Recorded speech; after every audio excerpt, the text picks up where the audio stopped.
This is Out of the Basement, a podcast dedicated to radiation medicine.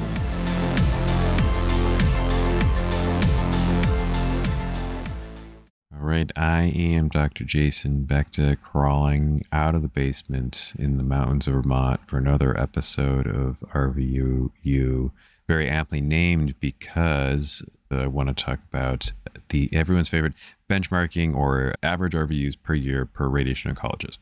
I anticipate that this is probably going to have to take many short hit episodes because this is a sprawling topic, especially as it came with the Astro Workforce study recently. So to recap, what is an RVU or a wRVU? So RVU stands for relative value unit. For those of us like physicians, it actually isn't only used in medicine, but in areas, industries where people need to be paid for a job and they don't sell widgets. So if you sell a pencil and it costs 5 cents to make the pencil and you sell the pencil for $1, then you have 95 cents of profit, and you can then disseminate payroll based on that. So if you are making a pencil for 5 cents, selling it for $1, 95 cents profit, and you have 3 employees and 1 owner and blah blah blah, you can split that up. Doesn't work like that with medicine or these sort of things that are based on professional services. This is across industries. How do you pay people for that? How do you reimburse that? And so the RVU, relative value unit, is what has been gone with for medicine in terms of figuring out how much work someone is doing. And the merits of all this is for another thing. It doesn't matter. That's not what merits don't matter to us. It's about surviving. And RVU has subcomponents. Actually, when we say RVU, just because it's easier to say, but usually in an RVU. So let's say we're just going to talk about it. We'll go with arthritis. So let's say I am treating osteoarthritis of the left knee with low-dose radiotherapy, which is 3 gray in 6 every other day fractions. And we have to, how do you pay me? How do you pay me or the hospital, or how does that get reimbursed? In the course of that, there is, again, we'll just use me and this is the example. So patient comes in, I see them in clinic, and I will bill a consultation code. So there's an E&M codes that has a certain value of W, that's English, right? wRVU value. So see them in clinic, determine they're appropriate for a CT simulation. Go to CT sim, the sim is billed. There's a technical professional components and then there's treatment planning. If you do complex isodose versus 3D, there's the VSIM, there's the 6 fractions, there's the OOTB, and if there's anything else that kind of goes along with that. But so those CPT codes, which another episode, another time, there are many CPT codes that are submitted for a single course of low-dose radiotherapy for osteoarthritis. All of those are summed up, and then those for the physician, for the professional component, will be a wRVU that are attributed to me or the billing physician. Extrapolate that whole process across the entire enterprise. That is how physicians are tracked. So this, again, was something I only very vaguely knew about in residency, but then it's like literally drives everything, basically, but especially a lot of contracts. So a lot of physicians, radiation oncologists contracts will have a RVU target, and that's for your base salary. So you're going to get paid X amount, assuming that you hit a baseline Y amount of wRVUs, and then there's incentives and bonuses and things on top of that. But so a wRVU, I'm just going to say RVU because I'm going to keep messing that up in my brain. I say RVU all the time. Just know that the work RVU for the professional components. Basically, if you are an employed physician, which the majority of physicians now are, whether you're for a university or for a academic medical center or whatever hospital system, the most common sort of arrangement is that the department will give you a target RVU to generate per year. Now, as you can imagine, the types of patients you treat and types of treatment you do, they generate very different RVUs. And so a 6 fraction low-dose radiotherapy arthritis patient done as complex isodose will generate very different, that's maybe on average, depending on how you're doing the billing, like 20 RVUs. 20, that's very different than if you are doing a definitive head and neck VMAT, 70 gray and 35 fractions with an adaptive replan or multiple adaptive replans with concurrent chemotherapy, daily cone beams, yada, yada, depending on who's doing that. And especially with the adaptive replan, you're talking about 50, 60, 70 or more RVUs for that course. So each of those are one patient. Each of those are one course of treatment, low dose for arthritis or definitive VMAT for head and neck. Very different numbers of fractions. You have 6 fractions for arthritis, 35 for head and neck. Very different modalities, very different. That head and neck course, that head and neck patient is going to generate triple the RVUs of the arthritis. That is why, and maybe for the residents who listen, that might be why you've heard rumblings about this, of maybe you have faculty who focus on a disease site that are very intensive. Brachy is actually a good example. The faculty that are the ones tasked with doing brachytherapy, as anyone has seen or experienced, brachy is often very time intensive. And some the brachy codes are generally more valued higher in a way, but it's not one-to-one. Nothing is fair. So if you know that many of us who do this job, you know how much effort it takes on your end to do a definitive head and neck patient versus, let's say you have an 8 gray times 1 APPA palliative femur. We all know how that feels in terms of work on our end. That feeling that you have of how much work something is or is not, it is not translated, unfortunately. There's no fairness in this. And you could be on a service, depending on what you do, depending on where you're at, where you are putting in an intense amount of work, arguably more than someone else, but somehow the RVUs are equivalent or often even less. And framing this as evaluating job offers or contracts or negotiating or whatnot, there's a couple different ways to look at this. So one, the entity, the employment entity, and if you're in private practice, it depends. So the classic one is a professional services agreement, or PSA. Basically, the hospital owns the equipment and pays the staff. They take care of the overhead. So the hospital owns the LINAC. They employ the staff, the therapists, physics, doci, those sorts of things, and pay them. The physician is not an employee of the hospital. This is the classic private services, private practice model. So the physician is not an employee of the hospital. And so when a patient goes through a course of radiation therapy, the hospital bills the technical component and the physician bills the professional component, and those are done separately. And then sometimes this is where you hear the phrase, you eat what you kill, where basically but this isn't a solo setup, but the physician receives the professional services reimbursement and the hospital receives the technical reimbursement component. So that's like a one-to-one for the physician. So if you're a solo physician, private practice, professional services agreement, you are collecting whatever reimbursement it is. That is a very oversimplified sort of deal, but it's a kind of broad strokes.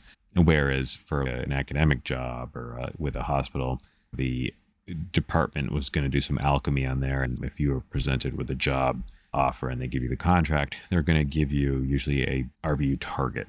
How they derive that target can be widely varied. So there are these national sort of benchmark services, because who's to say if Hospital A in New Hampshire and Hospital B in Vermont, Hospital A could say, I think 8,000 RVUs a year is an average, and this physician, that's a reasonable target for this physician in this setting. The exact same style hospital an hour away could offer a contractors think that 11,000 RVUs per year is reasonable, and which one is right, quote unquote. And of course, there is no right. It's medicine. There's no right or wrong. There just is. And this dilemma has been around since the beginning of dilemmas. And so there are entities out there, the companies that will do national benchmarking, and you can buy it, or if you got friends, you can get it, but you can have it. Everybody's got to pay. So common ones that you hear us talk about most of the time is MGMA, which I forgot to put this in front of me. I can't remember what MGMA stands for, but that's what you talked about all the time. Sullivan-Cotter is another one. Vizient, which is the AAMC stuff, is another one. There's probably 3 or 4 more. There's like surveys. So depending on who's doing it, how much, like MGMA will survey either physicians or practices, and they'll say, what is your average RVUs per year? What is your collections? What is your salary? What is your total comp? Blah, blah, blah. There's a whole bunch of things. But even those vary wildly. And you saw that in that Astro workforce study where they calculated out 8,500, I think, as the yearly RVUs, and then hand waved it into 10,000 or whatever it was. And if you actually repeat that Google search, and so if you Google average rad-onc wRVUs, one of the first things that pops up, and it's weird, it's freely available, I feel like there's a reason for that, is the Vizient one. And the Vizient one is the most aggressive. I think of it as the admin friendly one. So if the and as always, mean, median, mode, very different. There's percentiles, there's many levels to that. But I think the one when you Google that, the 2022 one, is showing a mean RVUs per year for RADOX is like 10,700, and that's far and away the top end. Most of them and most contracts are back down in that 8,000, 8,500 range, and that's in other surveys, things like SCARAP, MGMA, those things. And so when you're evaluating a contract, that's incredibly important to pay attention to is what is your RVU target? How is that derived? And then going back to the on-beam episode or other things, is that a reasonable workload for a reasonable target based on that patient mix? So one of the, it's not worst case scenarios, but one of the things to watch out for that fortunately seems less common than I think it used to be, or maybe it never was common, but something to watch out for is that you'll get these job advertisements and it's in the middle of nowhere, just a place you've never heard of, 3 hours from a city. And on the postcard you'll get, it'll be some like absurdly high salary, and they will promise very great quality of life. Say they pay, the salary is, say, $1 million a year, which I haven't seen that, but what is this, 2003, whatever. So let's say you get a postcard and it's $1 million a year. Oh my God, that's amazing. And it says the best quality of life. When you interview, talk to the recruiters and stuff, if the job is $1 million a year, guaranteed for 3 years, and you average 7 on beam, and then it's production based after that, run away very hard, because $1 million, so collections to generate $1 million in collections depends on your insurance contracts, where the part of the country you're in, blah blah blah. You're going to probably need to hit at least 12,000 RVUs per year, 12,000 wRVUs in professional a year, and then you have to make sure that your collections are good, because the reimbursement, the top line, the gross number of gross reimbursement is not going to be what actual collections is. You're not going to hit 12,000 RVUs a year if you're only putting 5 to 7 on beam at any given time. It's just not going to happen. Seven on beam, I'm really bad back of the envelope math. 7 on beam, maybe 4, 5, 600 RVUs a month, and that's not going to work. Sometimes this is a way they'll get you in the door, because to pay somebody $1 million a year with 7 on beam, they're dipping into technical revenue. They're dipping into the whatever black pool of money that the universities or hospitals will have. And that's the trick of it, is there's nothing stopping a system from saying, whatever year, wherever, if this podcast ever gets to listen to, the average salary per year changes. But if you're being offered a job with the average starting salary for a radiation oncologist, there's nothing stopping a place from offering you that average salary, but having a ridiculously high RVU target. We'll pay you $250,000 a year. Your target is 11,000 RVUs per year. There's nothing stopping anyone from doing that. Now, that's bad and wrong, and I would not take the job. Well, depending on what else is going on, I should never paint in kind of absolutes like that. But it's important to pay attention to. I think that as of right now, I'm recording this in 2023.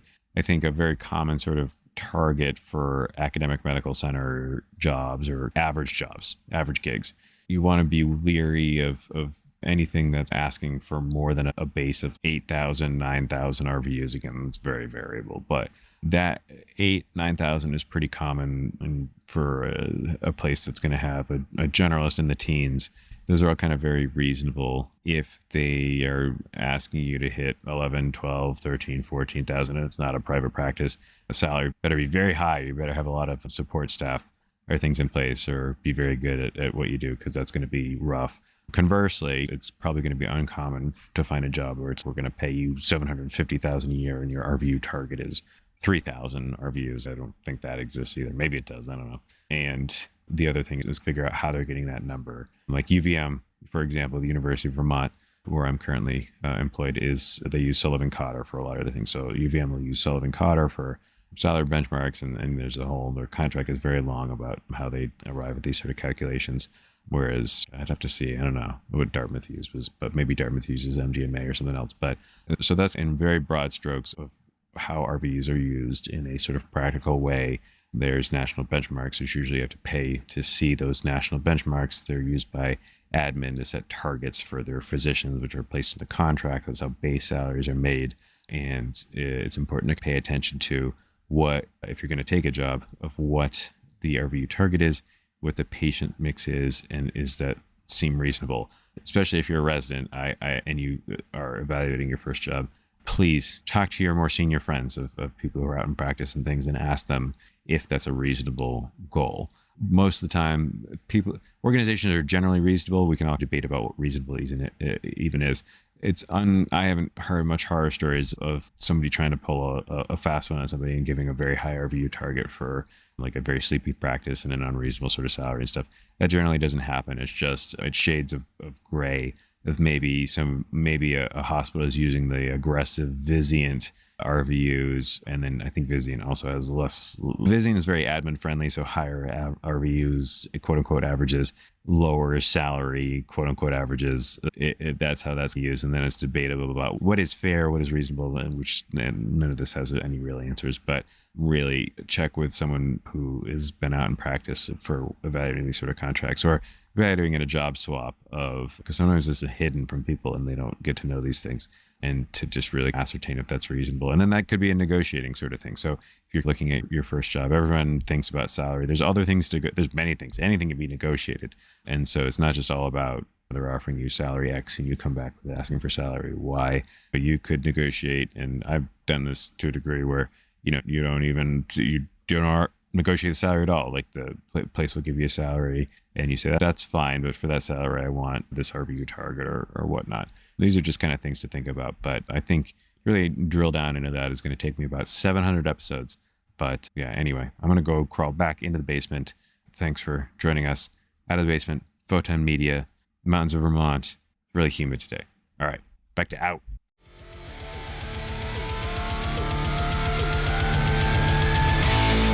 This has been a Photon Media production. Don't forget to like and subscribe on whatever platform you use to listen to us. Be well and be Mom.